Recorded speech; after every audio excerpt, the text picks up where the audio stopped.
Oh. Yeah, treats on some of them, so that was good. Nice one. I bet you're getting super strong now, you pair.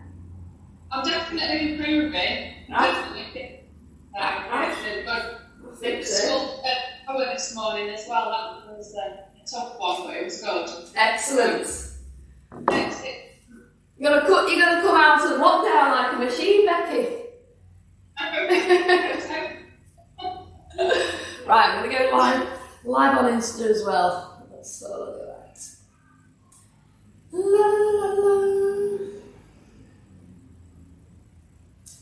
Have you managed to get outside? Paul and I have been in our respective gardens today, have you? Yes, I've been sunbathing again today. Yes. Oh, very nice. Chris was out from 5 o'clock this morning, he was. Was that? Yeah. It was really warm. I joined him about an hour later. Yeah, well I was up at 6 with the dogs and it was lovely out. Yeah. Nice. Hi everyone, I was going to say morning then. I've got my days upside down. I don't even know what day it is. Bank holiday, I say. It means nothing these days, doesn't it? No, it doesn't. Welcome people on Insta, welcome Facebookers, so welcome everyone.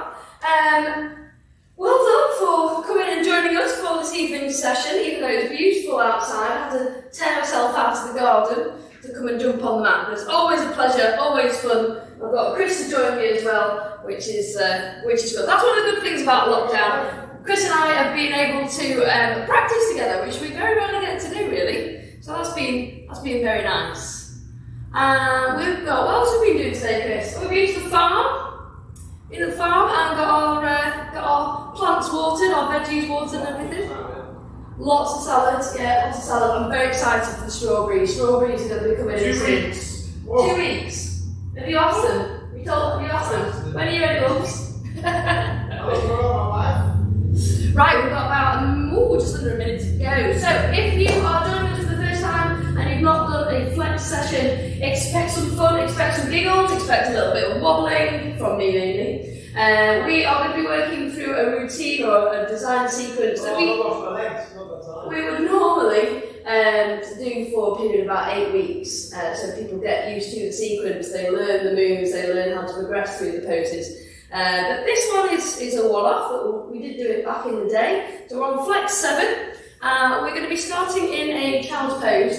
You may want to grab yourself a block and a strap, but those really are there for my chill session, which comes next. But you can grab those if you like. So when you're ready, come on down, find yourself into a child's pose.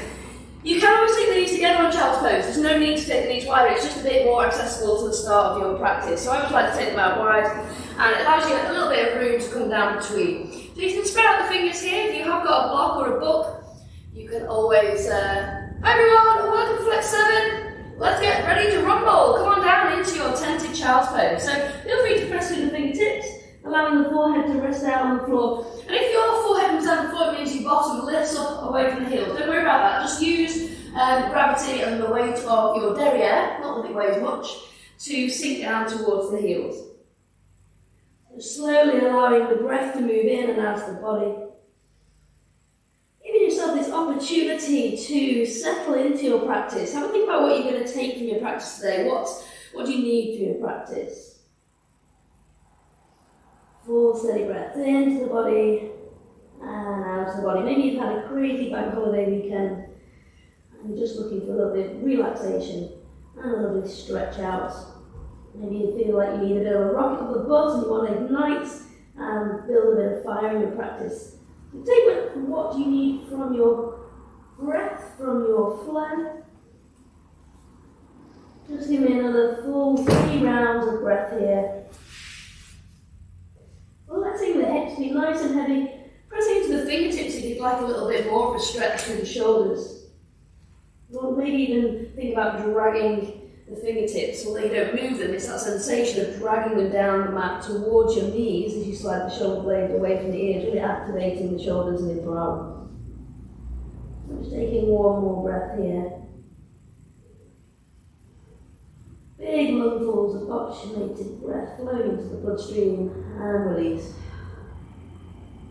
And then making your way up to a tabletop from here. So taking your hands underneath the shoulders, make sure you keep the pointer fingers pointing towards front of your mat, bring the knees underneath the hips and just feel nice and strong in this table. So think about the upper arms. So it's the same goes when you're taking your down dog. We're going to roll your upper arms in a little bit as you press into the outside of your hands a little bit more. So you're externally rotating there. So you're feeling that deep connection through the fingertips, squeezing in through the belly. And I'm going to take a little flow through the spine. So keep those arms switched on. As you inhale, lift the sit bones nice and high and drop the belly down, letting the gaze floating forwards. Try not to compress the back of the neck. Think about opening through the chest rather than lifting the gaze too high. Exhaling, tucking the belly button, squeezing through the pelvis as you round through the spine, dropping the head down. You might want to take a couple of breaths rather than flow.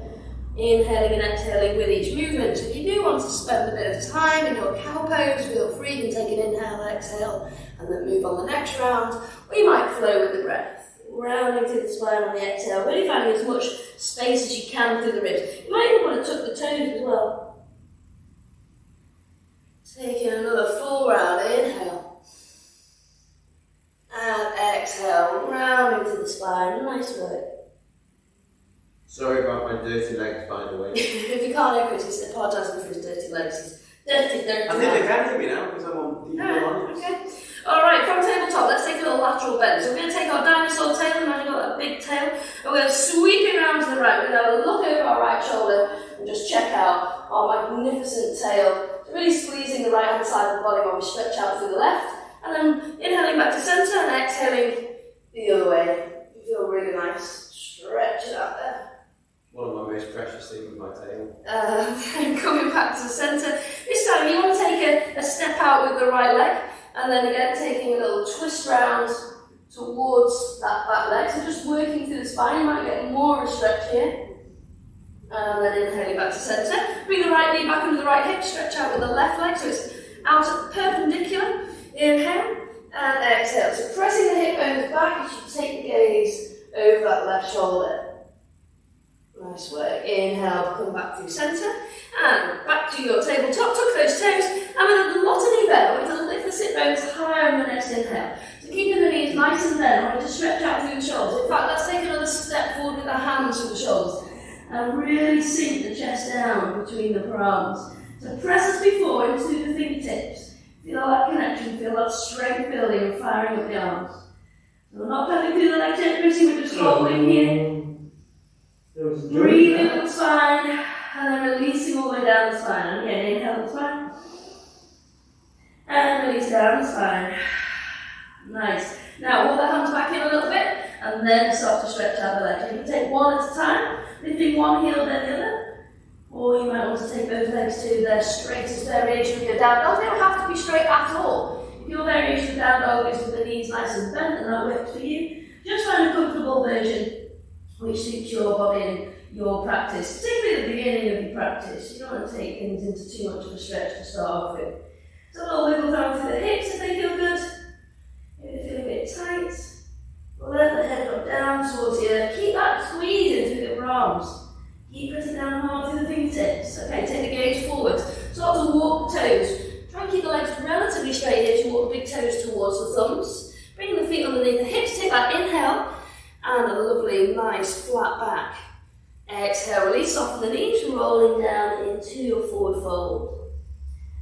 So just taking a bit of a stretch out here. You might want to clasp the elbows in the hands as you release the spine nice and long, taking a bit of a stretch out there through the back body.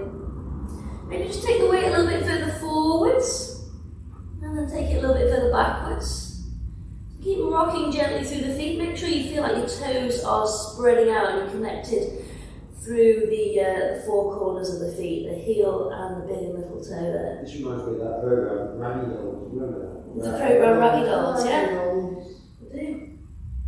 Okay, let's root down through those feet. Find the centre of gravity and then rise up tall. Reaching up nice and high, stretching out long, drop the shoulders down the back, squeeze the hands together maybe. Perhaps take a little back bend, and exhale, coming down, squeeze onto the tummy, rolling all the way down, nice and slow, bringing the hands to the floor, bend the knees as much as you need, replant the hands under the shoulders, take a long step back. You can drop to the knees here if you need to, remember to slide the knees out a little bit more to make it more challenging, so you're not ending up in this table position again. So if you're in your strong plank position, just bringing the the knees up a little bit, so squeezing the quads and lifting the kneecaps, and then starting to take the weight forward. Squeeze the elbows in, let them brush past the ribcage.